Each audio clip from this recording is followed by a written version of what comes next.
let's go. Hey, welcome friends in the room, friends in Fort Worth, Houston, El Paso, Phoenix, Northwest Arkansas, Tulsa, wherever you were joining us from, Cedar Rapids. We are excited to continue this series. Anyone been on vacation here recently? Nice. Just got back from vacation. It was awesome.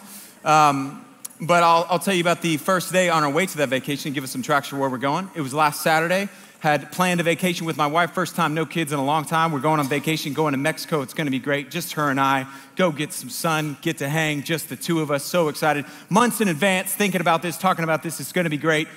Just so stoked. The day comes, Saturday morning, we load up the kids, take them to grandma's house. And whenever you have little kids, there's like all kinds of just a million different things that you gotta get grandma all equipped for. So we're bringing over pack and plays, which is essentially like a movable crib, and a bunch of other toys. We're getting her all set, got all the things done, and it ends up taking us a little longer than we thought to tell grandma. So now we're running a little bit late.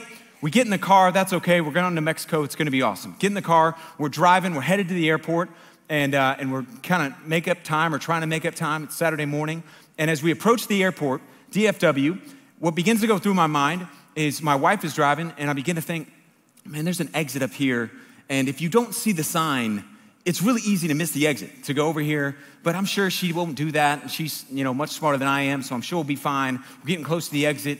We're getting close to taking it. The sign's right there. I see it happen, and my wife just continues driving. And so we've completely missed it, and what's going through my head is actually a very proud moment, because normally, gentlemen, let me give you a little free advice. The time to criticize your wife in her driving is not while you're sitting in the car together. It never goes well. So thankfully, for whatever reason, what went through my head of, oh my gosh, I can't believe it. I saw that coming a mile away, and we literally miles away, and we missed it. But what went through my head is, after she said, oh no, I missed it, I was like, oh, it's okay. It's easy to miss. And it was the biggest moment in marriage history for me. I just got to get that off my chest. Don't clap at that. Yes. That's it. So tonight, I want to just teach you my ways, and no, that's not it at all. It has nothing to do. Anyway, so we keep going, and we missed the sign, we missed the exit to the airport. So of course, we scramble, we try to find the next one, and we try to find out to get off and get back as quickly as we can, because we're already running late. But because we missed the sign, we missed the exit to our destination, or we missed getting off at the right time. What does it have to do with what we're talking about? Well, tonight, we're continuing this series, Before There Were Kings, where we're looking at the book of Judges and these different men and women in the nation of Israel's history and their stories and how they connect, really, God's principles through them connect to our lives today. And tonight, we're going to look at the story of the most famous of all the judges, without question. And he was a guy that, though he was incredibly strong on the outside, he had a weakness for the ladies.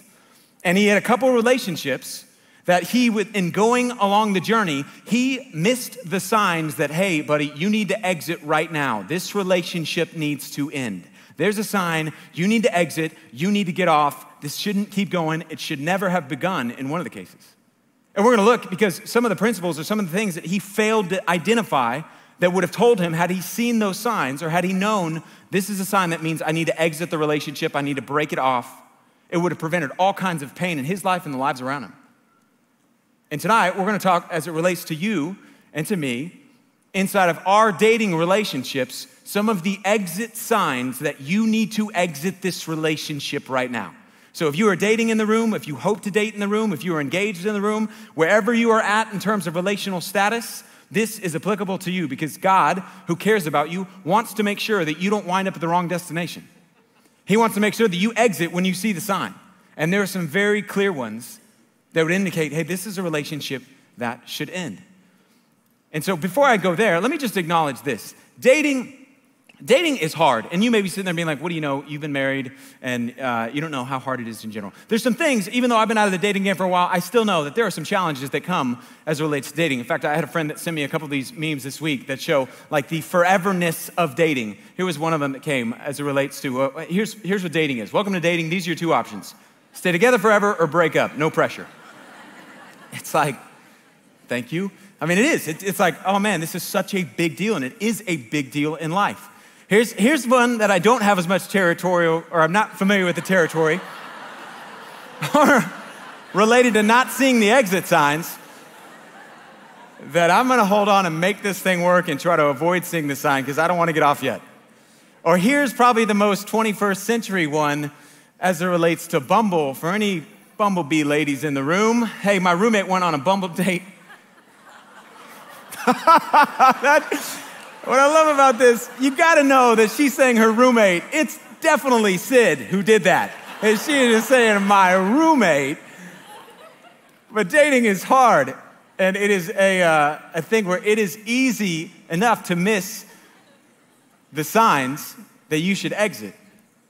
But the good news is God has given some clear instructions. And so what I want to do tonight is, as best I can, remove some of the signs that, hey, you may blindfold yourself and you may still miss it, but to whatever degree I can say, hey, these are some clear indicators from God who loves you. He's crazy about you. He cares about you. He cares about your marriage. He wants you to experience a marriage that's beyond anything like you could believe, better than you could hope for yourself. That's what he wants for you to experience in marriage. And he's given some clear exit signs. It's time for you to get out. So we're going to look at two relationships from the story of Sampson.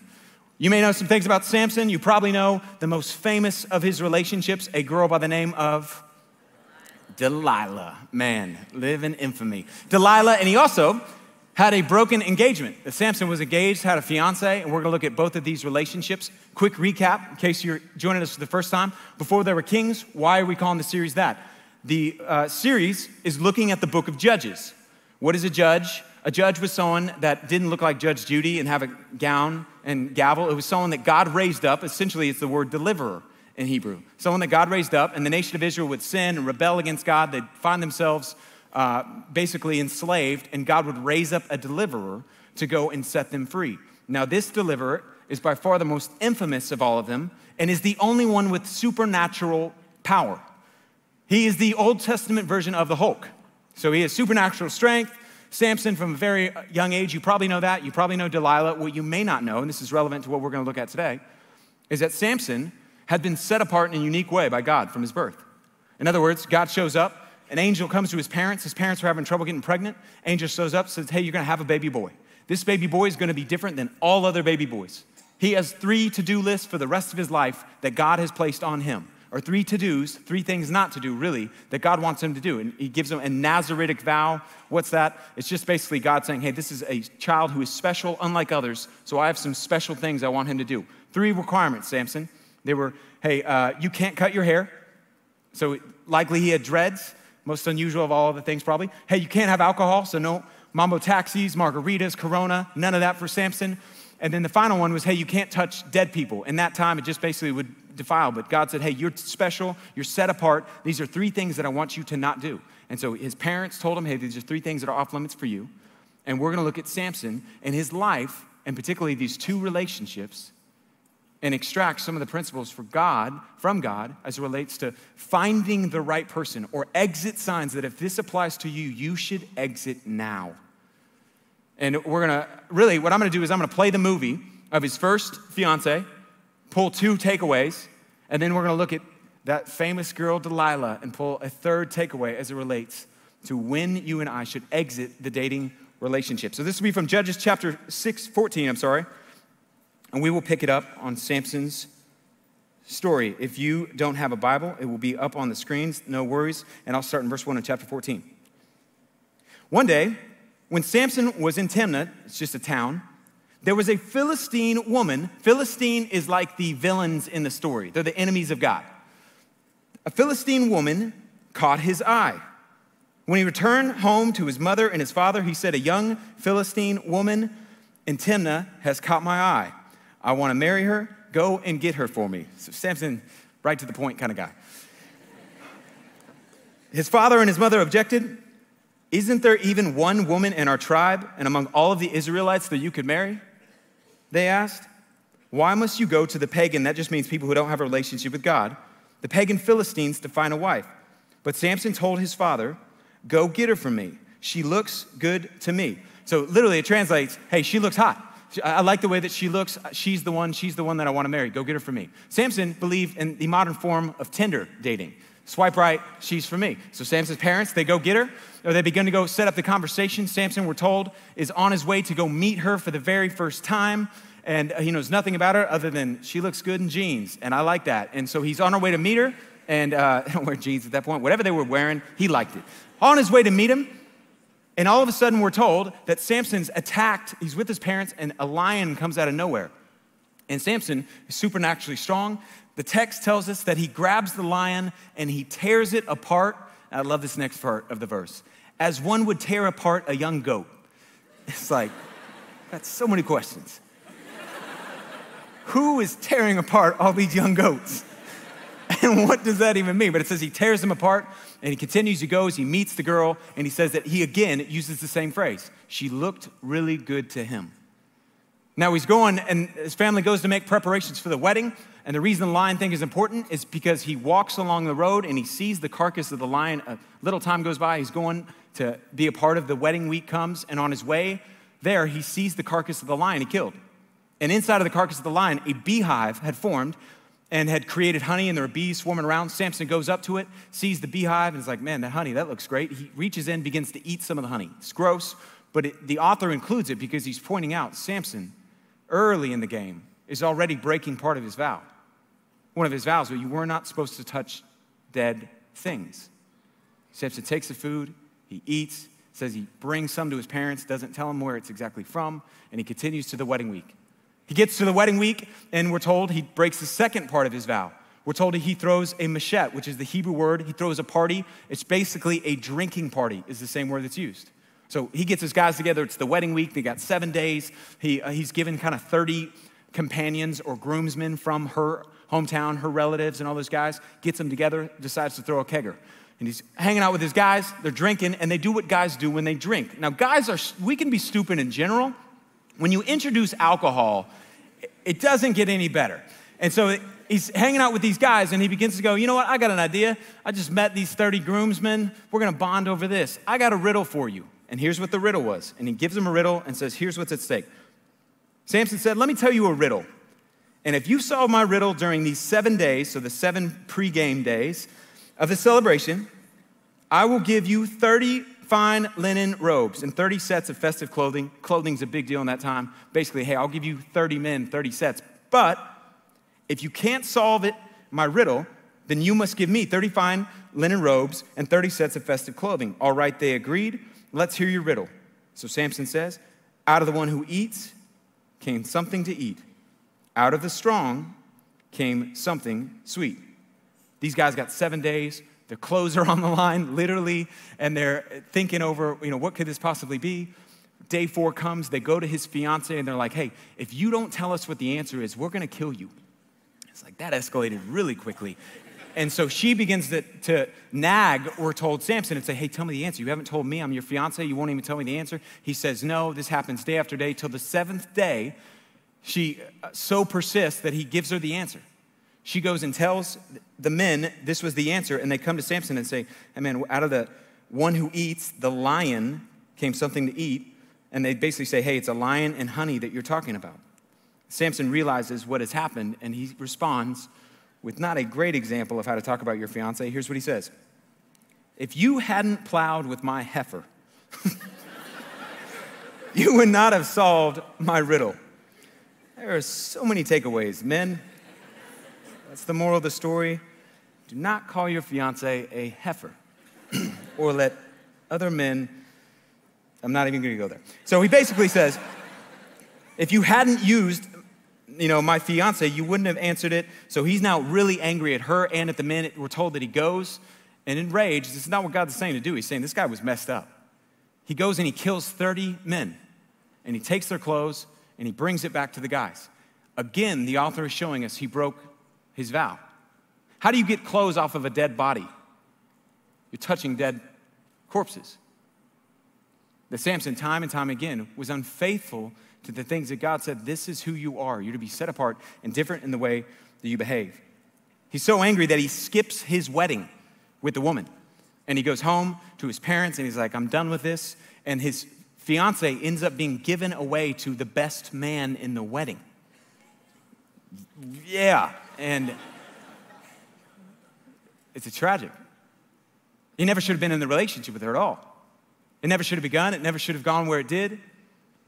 And yet one of the first missteps that is so common that Samson took, that is still so common and prevalent today, is the first exit sign that he should have exited before this thing ever began. And you, if you are in this situation, need to exit immediately. That if you are in a relationship with someone and they are not following God, you need to exit. It was true for Sampson. His fiance was a Philistine, which basically she worshiped a different god. God told the people of Israel, you are not to marry any other nations because they worship other gods, and they will lead your heart astray. And so Samson, it was very clear. Deuteronomy 7 tells us that you are not to marry outside of that. But it wasn't just applicable to Samson, that you are not to marry someone. I'm going to talk more specifically what I mean by following God. And if they're not, you need to exit. The same principle applies to Christians today. The Apostle Paul, 1,000 years after Samson, would write this in 2 Corinthians chapter 6, verses 14. Do not be yoked, I'll explain what that means, together with unbelievers. For what do righteousness and wickedness have in common? What fellowship can light have with darkness? What harmony is there between Christ and Belial, which is essentially a false god? What does a believer have in common with an unbeliever? Do not be yoked together with an unbeliever. What are you saying? Yoke? Are you talking about eggs? Are you talking about, what does that even mean, a yoke? Basically, at this time, a yoke was something that you would put on cattle, you would put on oxen. There'd be 2 oxen or 2 cattle right next to each other. You would put a harness or a yoke on them to allow them to pull the carriage, to help plow the field, to pull something forward. And if something was unequally yoked, it meant one of 2 things. It meant, or if ox were unequally yoked, it meant one was able to pull much faster, farther, and stronger than the other. One was much weaker than the other. Or it meant that they were pulling in different directions.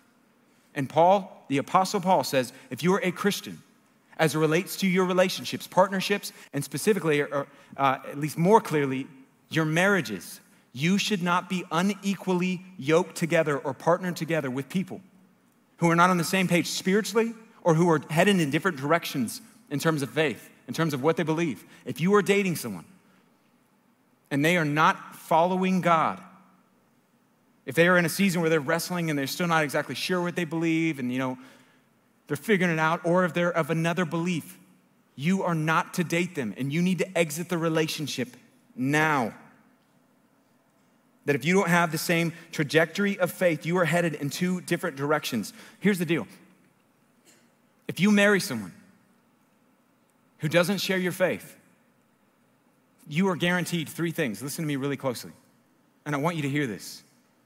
Because one thing in doing ministry for the past 10 years, the most painful part of my job is seeing some of the stories of broken relationships with people who never should have been together, but they fell in love. One person in the relationship thought, oh man, I'll help and I'll work with them and they'll get there and I want to be the light in their life. And with tears in their eyes as their heart is ripped apart because they never shared the same faith, which meant they didn't share the same values, which meant they didn't see the world the same way. And if you are dating someone who is not a believer or not following God with their life, not just that they say they're Christian or non-Christian, not following God, you are headed to one of 3 destinations. The first is you are guaranteeing that you'll be one of these places. You will either cap your intimacy with Christ. You are guaranteeing that you're going to cap your intimacy because you're going to be constantly around somebody who's not prioritizing God. He's not spending time in God's word, or she's not spending time in God's word. She's not spending time in prayer. She doesn't value things that are biblically minded. She doesn't think like it's important to be a part of living for Christ inside of our city, having a home be a place where they're inviting neighbors in and caring for the lost around them. You are guaranteeing you're going to cap your intimacy with Christ. Or you're going to live out all those different things and you're going to cap your intimacy with your spouse because you're marrying someone who's like, they're doing all this stuff. I don't know why they're doing that. That's silly. And the intimacy and the unity that God wants you to experience in marriage, you're capping what you can. Or the third one would be that you're ultimately headed to a place where the relationship can't last and it won't last. Because you're committing a covenant, or you're getting into a covenant relationship with someone who doesn't first have a covenant relationship with God. If anyone has anyone or anything as their first love other than God, you are stepping into dangerous territory. And you should exit now. Is it a bad idea just to date? Like maybe we're just kind of dating and who knows, maybe I'll be a step in his journey. Yes. It is a bad idea to date. Here's why. Is it possible for you to fall in love with someone who doesn't love God? If you love God, is it possible that you could fall in love with someone who doesn't love God? Yes, absolutely. And so you're going to yoke your heart. You are setting yourself up for tremendous heartache for a future that doesn't involve being a part of a marriage where the values are the same and our commitments are the same. We're gonna raise kids the same way. We see the world the same way. You are setting yourself up for tremendous heartbreak, and as painful as it can be, or you can imagine, man, all the relational equity I've already put into this and I've already, pot committed. You should get out now. And you should not even date and step in that direction because your heart can fall in love with someone who doesn't love God. And if you're going, man, but I love him, you clearly love him more than you love God. If you are willing to say, I will live in direct rebellion to you, God, to get what I want, what I love. And the God who's there, who's not mad at you, he's mad about you. He's crazy about you. He doesn't want you to experience that. And he wants you to experience a relationship that's not marked with being on different pages as it relates to the most important part of your life, which if you're a believer is Jesus and your relationship with him. Second danger, just to be aware of inside of this, is it is also not, I'm not saying, hey, date someone who says that they're a Christian. There are a lot of people who say they're Christians. I mean, by and large, people are like, if you're not Buddhist, Muslim, Hindu, or like avid atheist, you're gonna get a lot of people that say they're Christian and they're not following Jesus. The direction of their life is not moving towards Jesus as it relates to how they date, how they live, how they handle work, how they see the world. They're not actually following Jesus. They just say that they're a Christian. And you need to make sure that you don't just, I mean in this room, I wouldn't be like, hey, I met him at the Porch, he's for sure a great guy, or I met her at the Porch, I'm sure that she's a follower of Christ. She may not be. And so it's not enough to just say like, oh man, I'm a Christian. What did that mean in their life? What do they mean by that word? Because they may be meaning something that is different than what the Bible says a Christian is. They may be meaning something that's different than someone who is following Jesus. So knowing not just are they a Christian, but what did they mean by that? Like here's an example. You can say something and it means one thing to me and it means something very different to you. Like if I was to say, hey, look, maybe the greatest artist of this generation, y'all know who I'm talking about, Justin. I mean, he's an amazing dancer. The dude has vocals like you wouldn't believe. He's got shoe game, seems to be happily married, got a lot going for him, really talented guy. One of the most talented musicians maybe in a once-in-a-generation kind of talent. And by far, he was the best member of NSYNC. Am I right? Now, half the room is going, you're talking about JT. I thought you were talking about JB. All the believers in the room. Because when I said the word Justin, you thought something different. In the same way, it is possible for you to say, oh yeah, I'm a Christian. It is not just saying the word, it is what does that mean? That you don't want to be on a different page of, I thought this is what they meant. You need to make sure that they're just not a Christian in name, but they are following Jesus with their life. The direction of their life is moving towards Jesus and following him as it relates to all the different areas and arenas of their life. Just because their dating profile, man, it's more relevant than ever, candidly, because their dating profile is like, oh, they're a Christian, this seems like a great guy, and you will begin to convince yourself, I think that they're a Christian, they're serious about God, please. And you are headed towards dangerous territory. If the trajectory of their life is not moving towards Jesus. As Christians, as we said a ton of times before, hey, we don't believe in the one. We believe that if you're a Christian, there are a bunch of ones that you could marry. If you're a Christian guy who's following Jesus, who are those ones for you? A Christian girl who's following Jesus. That's pretty much it. If you're a Christian girl, it's the same is true for you. That there's not a bunch of ones. You're not there looking for like star-crossed lovers and who could they be? Maybe they're in India and you're not looking for that. It's like, man, there's a bunch of ones that God says inside of his word. Here's the ones that could fit. Here's the ones that I could yoke with. And here's the ones that I could not. Are they following God or not? And Sampson made the decision, hey, despite the fact that she's outside of my people, that God says this is wrong, I don't care. And he makes or misses the first exit sign. The second exit sign really is related to it and very similar. And it's that he decides, hey, what's the primary criteria that I'm gonna decide whether or not to have a relationship with? Is how she looks. If she looks a certain way, if she's hot, it's like, man, it's a lot. I mean, we still do this today where we're like, hey, look, I don't know where she is spiritually, but she's hot. And it's a lot easier to become a Christian than become hot. Am I right? And it's how we think. Which is not true. I don't know if it is true, but it's still misguided thinking. And it ended tragically for Samson. I mean, that's what he does. He looks, and the Hebrew word is basically, hey, she looks really hot. So I'm kind of going to work with her on anything and everything else. And the defining characteristic and criteria for him was unbelievably shallow.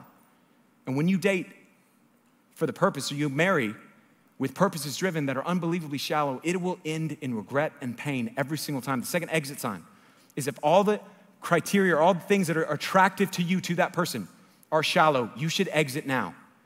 The second exit sign, and so stay with me because you're like, yeah, I know, duh, I wouldn't do that. This is so relevant.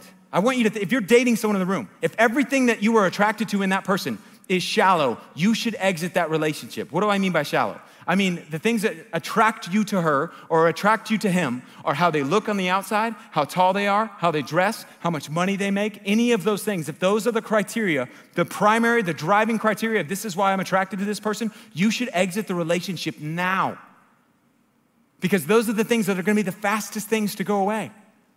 That if the criteria that's driving your relationship or keeping you together is sex, how sexy they are, how much money they make, how they look, all of those things are bad criteria to stay in a relationship. If they are shallow, you should hit the exit button or approach the exit fast. And I want you to think, like truly, if you're dating, what are you attracted to in them? Like truly, if you're dating someone in the room, you're like, hey, what are you attracted? And begin to think through it. And if you like the list, well, I like the way that he looks, and I like how tall he is, and I like that, he always picks me up on time and drives a nice car, and I like that he comes from a wealthy family, or I like the way that she looks in that dress, or she's really hot, she looks like a model. If those are the criteria, if you can't come up with anything that is not fleeting or anything that is not just shallow, if the things inside of you are not like, man, I like her character. Like I see the way that he cares for people when no one else is watching. Like there's something about him, like clearly the Spirit of God is at work in his life because he's not focused on like himself and making much of himself. He's focused on other people all the time. It's unlike anything I've ever seen. If the criteria, if you can't think of anything that you are attracted to that is not superficial or shallow about the person that you are dating, you should be concerned because all of that other stuff is going away. I mean, truly, like everything you're like, man, they're just so hot. Dude, all of those things are leaving. And what you are gonna be left with is the character, the integrity, the spirit of that person. What are you attracted to in them? Like, guys, let me try to drive this home. You're gonna marry someone, Lord willing, you have kids, their body is gonna change. It's happening, and your body's gonna change. And your hair is gonna disappear here, start showing up here, and it's gonna transform. And their body's gonna change. And you're gonna have children and stretch marks, and you're gonna have curves will not stay the same, I can guarantee it. And so if you are committed to curves or characteristics, rather than their character, you should hit the exit button. You're not healthy enough to date. And you're not ready to date. If the only things that, if something happened, they were marred by a fire, and you're like, man, their personality, their character, I'm kind of repulsed by, you should break up. Because physical characteristics are going away. Botox, there's only so much Botox a person can do. And then they start looking like they were made in a plastic factory. And truly, I mean it, I'm grieved. I can think of names and friends who married the hottest girls guys would say of all time, and they're miserable. Because the problem is not they were pretty on the outside, it's that they had no character on the inside. And ultimately what matters most, ultimately the thing that will last is not what you see on the outside, it is what is seen on the inside. And looks can be deceiving. And if you don't take into account what is on the inside because you're just focused on the outside, it's gonna cost you. It's like this. What's your name? Yeah, both of you. Solomon? Solomon and? Logan. Logan, I got 2 bags here. There's a treat for each of you inside of these 2 bags. These bags represent your future wife. So inside of there, their name is actually written. We're gonna do the ceremony tonight. No, that's not a troll. Which bag, Logan, would you like to pick? Tom Thumb. Logan would like to bring Tom Thumb, a marginally overpriced grocery store, to wed with his life. Okay, inside of that one, and this leaves our leftover Nordstrom bag, where inside of the Nordstrom bag, we've got something, and inside of the Tom Thumb bag, we've got something. Inside of the Tom Thumb bag, Logan, you picked correctly. I think you knew where this was headed. You have just won $100 just for sitting in that seat, Logan. You're gonna clap it up. Maybe if you're dating someone, you can take them out on a nice date with this. Solomon, you picked a nicer bag, or were given a nicer bag, a very pretty bag on the outside, Nordstrom's, great retail store. And you've won 3 cans of sardines also for a date. Because unfortunately, though this bag was much nicer on the outside, what mattered more, or was of more value, was clearly what's on the inside. And in the same way, if you take into account, or you fail to take into account, yeah, good luck, guys. I'd like you to report back how you used that $100, Logan. What her name is, where you take her. Open the door, please. Hey, if you fail in selecting, oh, that's precious. If you fail in selecting your spouse to take account what is inside, you lose. Because that is the thing that will last. And I feel like no matter how hard I hit this, most of you, or many of you, are not gonna believe me. Marriage is challenging, but even as challenging as marriage, life is hard, man. And you're gonna walk through life and it's gonna be painful, and you're gonna have friends, or you're gonna experience infertility, cancer, death of family members, little kids that will drive you nuts. And their greatest thing ever, but it's also like, the yelling, I can't take it.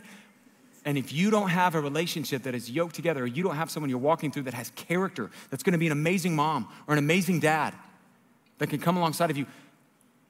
My wife and I don't have a perfect marriage, but we have a marriage, and I'm so lucky and so fortunate that my wife, I married someone of character. So we had conflict last night, and she is so, and generally almost all the conflict is because of me. Truly, that's not me just saying that. It's like, she is the closest to Jesus person in our family. And yet, it is her character that allows us to walk through that. To come alongside, to call me, to, hey, I'm not going to allow you to lead in that way, and call me forward to be a better husband. You want to marry someone that has character, and as much as all the different world around us is saying, hey, what really matters is how hot they are. If you don't take into account what's on the inside, you will lose. And you can take it to the bank. And so if you are only dating them, or if the sum total, really the primary total, and you know it's true, if you can't think of like, man, their character is what attracts me to them, you should exit the relationship now. The preference is, this is just, ladies, if you catch a guy with your body, you're gonna lose him for your body. You know, there's a study done not long ago that showed that the attraction ages of men and women are so various that for women, it basically, there's a kind of continuum of the age that they find attractive. In fact, you can throw that slide up there, where they basically found that, hey, if you're a woman, the ideal age of attraction, they surveyed thousands of women. They basically found out, hey, based on the age that you are, here's the age that you're ideally attracted to. Lots of pictures of men, and here was, if you were 21, you were attracted to 23-year-old, 30, you're attracted to 30. Women, if you're 42, 39, they basically went, like, here's kind of the age of attraction. The women are on the left. Then they surveyed the men. And the men, they found that if you're 20, you like a 20-year-old, and if you're 49, you like a 20-year-old. Now, this is not all men. And it's definitely not godly men that are saying, hey, ultimately, this is what I'm looking for in life. But it is a lot of men. And if you date someone, if you marry someone, or if you're in a relationship with someone who really wants you for your body, like I had someone tell me not long ago that when they were getting engaged or married, their now husband was like, hey, here's the deal. If you gain this much weight, I'm out. She should have said, I'm out.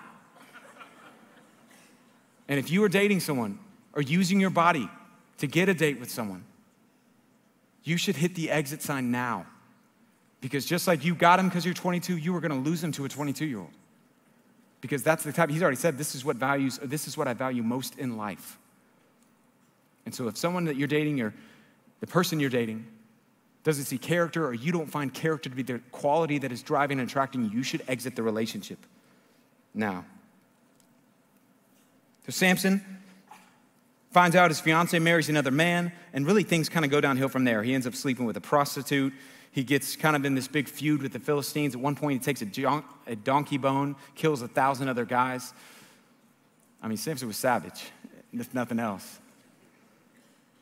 But his relational life just doesn't get much better. And eventually, he falls in love with the most famous of maybe all women inside of the Old Testament, Delilah. And here's what happens in verse 4 of chapter 16.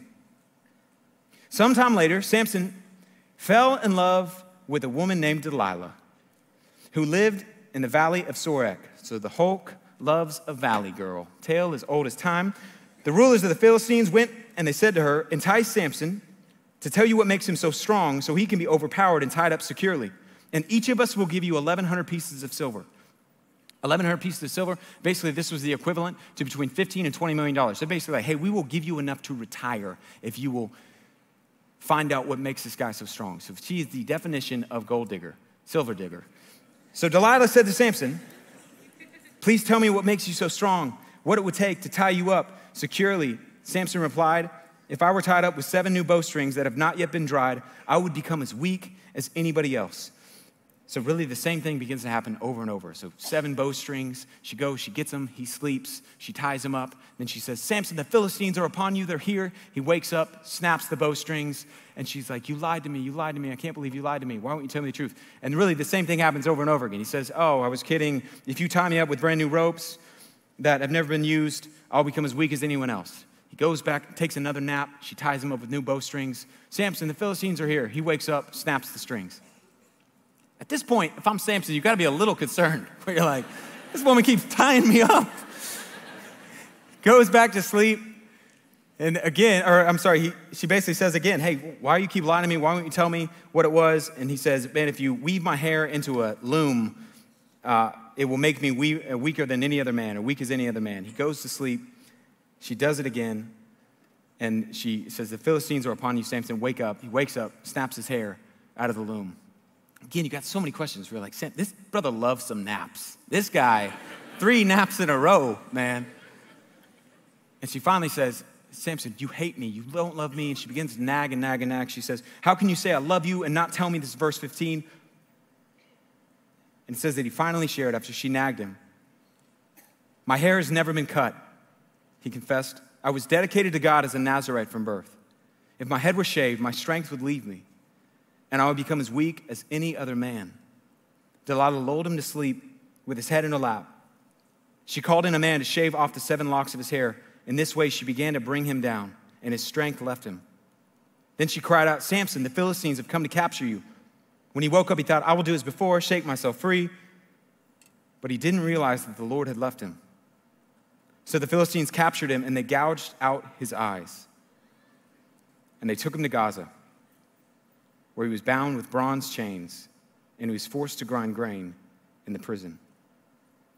I mean, it's tragic.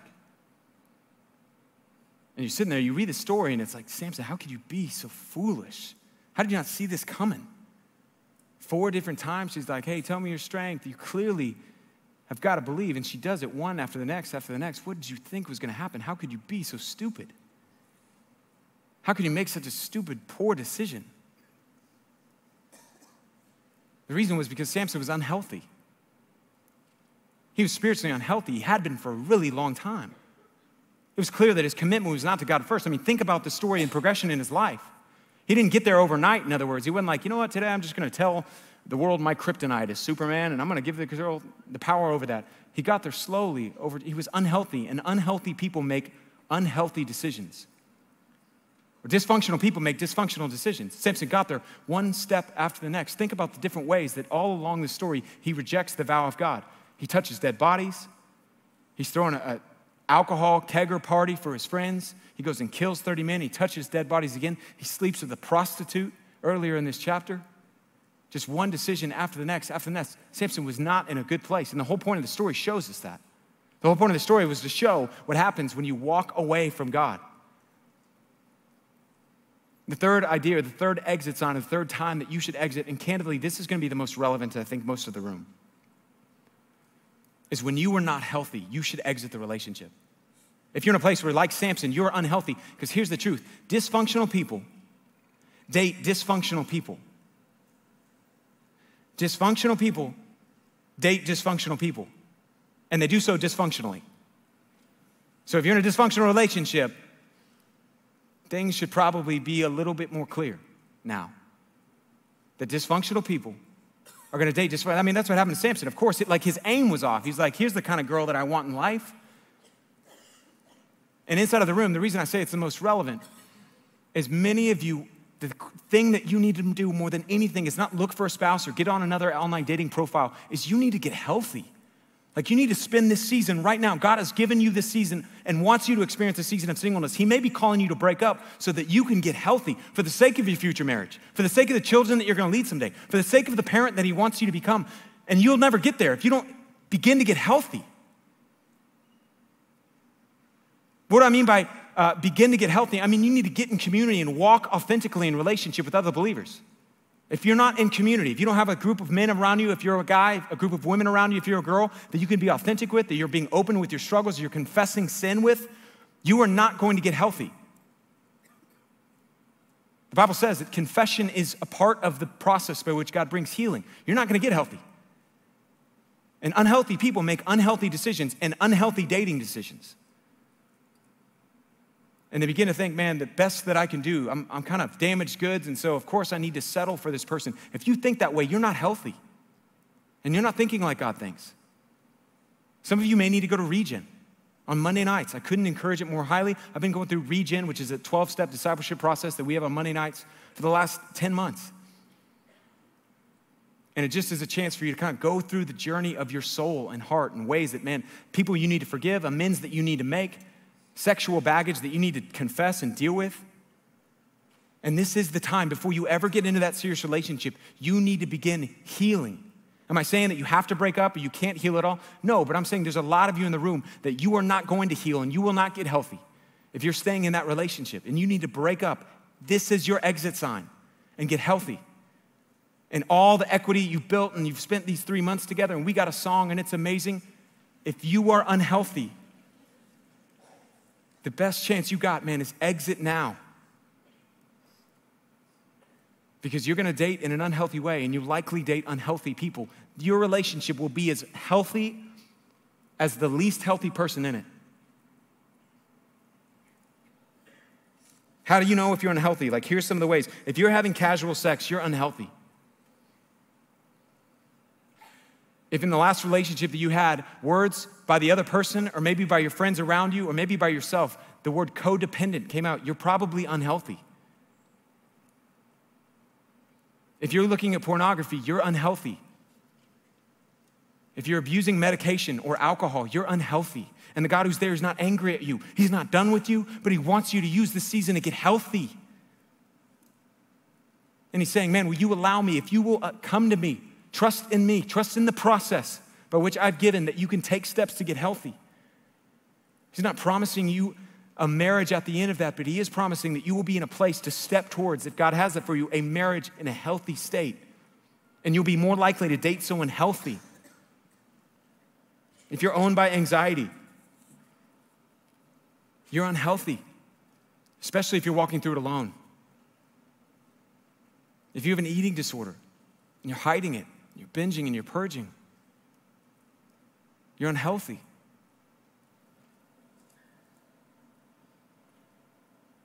If you're in a perpetual dating relationship where you guys, some of you guys have been dating for like 17 years.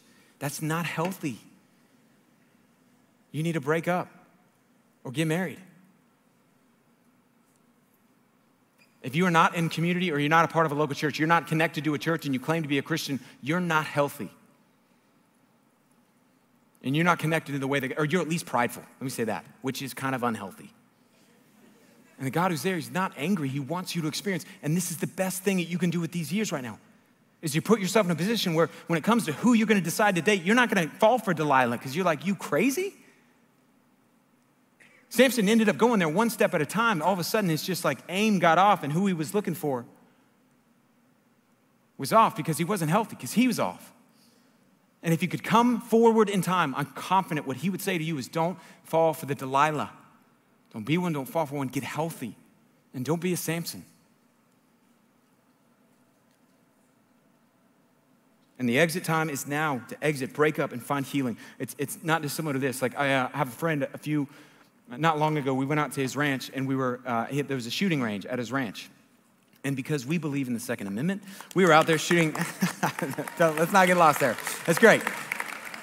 And we're out there shooting, like he had these handheld, we had pistols, and we were just like shooting in the ranch. All that to say, we're hanging out, we're shooting. And I begin to realize that the sights on one of them, I'm like, is this right? And so I'm aiming, shoot, boom. I'm not a quick draw or anything very impressive, but I at least know, like, I don't think this is shooting where I want it to go. I'd aim it, shoot, and then it would go in a direction that's like, that's clearly something is off here. And so I'd even get closer and closer and closer to be like, no, I thought it was me from far away. Now I can tell, like, there's something off here. Come to find out, the sights on the end of the gun, the thing that you look through, it was all off. And so even though I thought, like, hey, I'm aiming at the right thing, it was bent in the wrong direction, so the shot was not going where I thought it would go. It was off. And the only way to fix that is you got to fix that sight. You got to make sure that you align with reality the sights, which is the thing at the end of the gun. You got to make sure that your aim is not off. Or even in your best attempts that, hey, I want to be married someday and have some great things. If your aim is off, if you are not healthy, you are not going to hit the target that you want to hit. You're not going to select and choose the person that you want to date.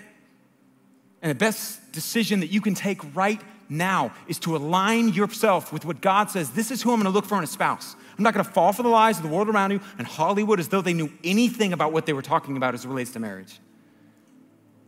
Because I'm going to trust in what God, the one who created marriage, who ultimately marriage is all about, what he says matters most. And I want this so bad for you. Will you heal right now? God is not done with you. Whatever your story is, if you're sitting in the room and you're like a godly woman, godly guy that never would like me, you bought a lie. But the truth is, you've got to take time to heal.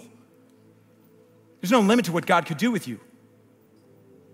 And Sampson, in the pages in the story, the tragedy of Sampson is that if you just continue walking down that road to unhealth, it will end up only costing you and hurting all those around you and hurting that relationship. And the God who's there is crazy about you, and he doesn't want that for you. And the decision is yours. You got to exit. No one can make that choice for you. And this is the time.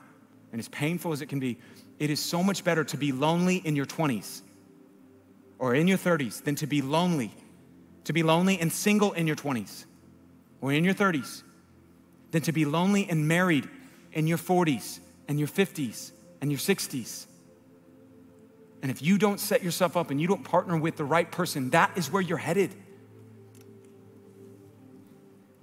When we were driving along the road, we had to decide, we got to get off of here. When I was headed towards the airport and we missed the exit and we keep going the wrong way, we got to get off of here as soon as possible and turn around.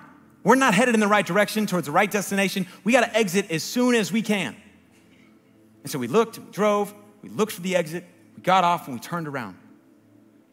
There's a word in the Bible that actually signifies get off and turn around. It's called repent. What so many of you need to do is you need to relationally begin to repent and say, God, I'm not going to do it my way anymore. I'm not trusting in my way, what I think is right, how I think I should date. This is kind of my opinion. Yeah, that's good for you, but really, I think that's a little narrow-minded. You got to repent and decide, I'm going to turn around. God, I really am going to trust you. You invented marriage. You're all about sex in the context of marriage. You're all about relationships, being healthy, being oneness, being intimate. And you've given kind of a model and a mandate for what that's to look like. And I'm going to trust in your way, not in my way, not in the bachelor's way, not what society around me says, not what my work buddies say marriage is all about, but in your way. And you need to exit. And when you do, and if you do, there's no limit to what God will do and can do through you and in whatever future marriage maybe he has for you. But he's not going to force your car off the road. You got to choose to exit. Let me pray. Father, pray for all the relationships inside of this room.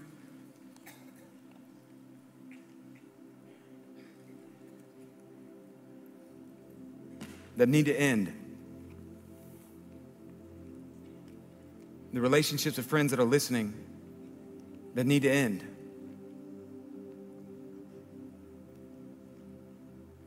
Would you right now, just in the stillness, in the quietness, as we bow our heads, just as we pray, as we listen to you, to direct us, God. Would you help us? I just pray for it. There are things, but breakups are horribly painful. And so in the midst of that, if that is where you lead us, God, would you surround us with your people? Would we tangibly feel your love?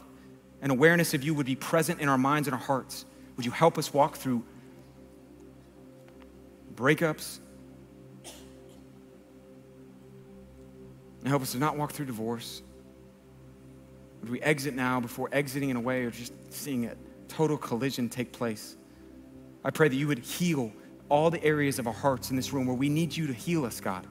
We'd be a part of experiencing that through confession, and we would begin to live and date and marry in a way that brings honor to you, that showcases to the world, we know what marriage is about because we know the one who created it, Jesus. And would you form relationships in this room that have not yet even formed between godly men and godly women? Would we be your people? We love you. We worship you in song. Amen. Hey guys, thanks so much for listening. Hopefully that message was encouraging. If you're interested in staying up to date with all the messages, content, sermons that we're putting out, then you want to make sure to subscribe below and hit the notification bell so you're updated every time something comes up. If you're interested in finding more about our ministry, go follow us on Instagram at The Porch. If you have questions, whether it's about the message you just heard, our ministry in general, any way that we can serve you, email us please at info@theporch.live. Thanks again for listening.